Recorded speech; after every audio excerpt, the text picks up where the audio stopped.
It turns out coffee beans cannot eliminate tiredness. Ever since the professor turned the delivery company into a coffee shop, business has boomed, with many customers lining up to buy coffee every day. Bender is in charge of roasting coffee beans with his own body.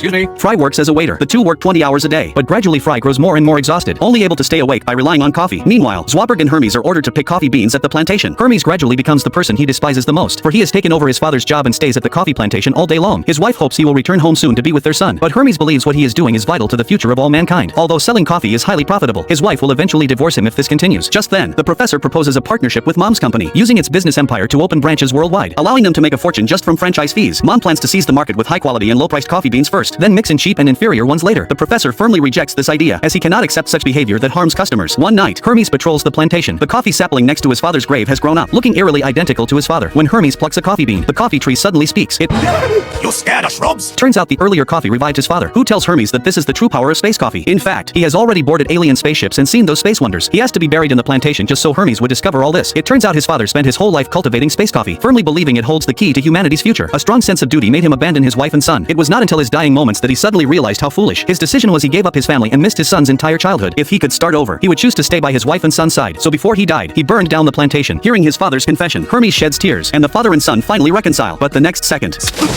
I'm good at this. learning from his father's mistake, Hermes returns to his family. The professor sells the plantation to Mom's company on the condition that the quality of the coffee must be guaranteed. Mom finds it troublesome and resells the plantation to another mysterious buyer at a high price. Meanwhile, the workers on the plantation are still working hard. They drink coffee and harvest beans frantically, like tireless machines.